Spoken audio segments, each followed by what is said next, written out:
Well, it wasn't very long ago we were really enjoying some nice warm weather here in Oklahoma. And as you recall, we took the mulch back off of the pansies, gave them a light fertilizing so that we could enjoy some early growth and flowering on them. But now a cold spell is moving through pretty fast.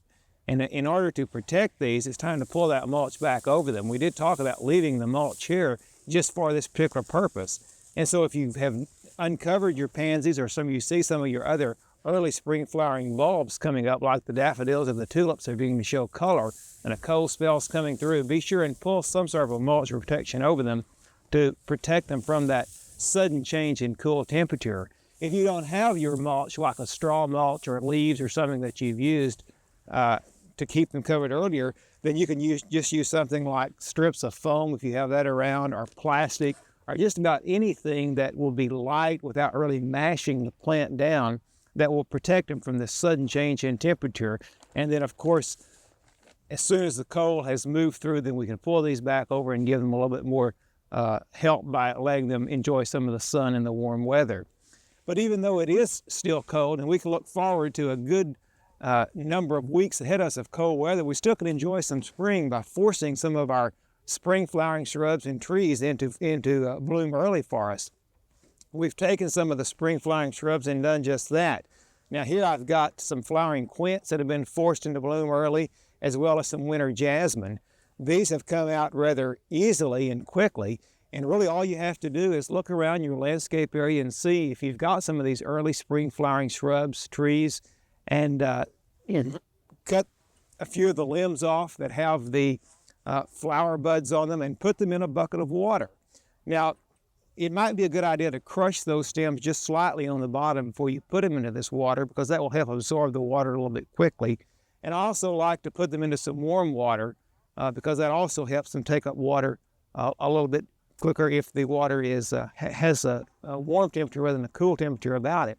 Now, it takes different times for some of these shrubs to flower. For example, as I mentioned, the quince and the jasmine flowered rather early, or I should say rather quickly. The quince has been in some water and has been forced inside the house in a warm room for about 2 weeks. The jasmine, it took about 10 days for it to come into flower. In the other bucket over here, we have some others that have not flowered yet. I have some forsythia, and this has been in for about 10 days also, and probably still about a week away from flowering. Some of the other plants that we have are flowering crabapple, flowering peach, and even the fruit trees can be forced. So you may want to look around in your orchard, your yard, your garden area, get some of these spring flowering shrubs, bring them in and force them, and enjoy a little bit of spring before it's really time for spring as we know it here in Oklahoma. And speaking of forcing, Sue has some other ideas on forcing for you too, because this is a real good tip I think you might want to enjoy. Last fall, we encouraged you while you were planting your tulips and daffodils outdoors to save some bulbs, put them in pots, and put them in your refrigerator and give them a false chilling so that you could force them indoors. Well, now's the time to check those, pull them out of cold storage, and see if they're getting ready to come up out of the pots.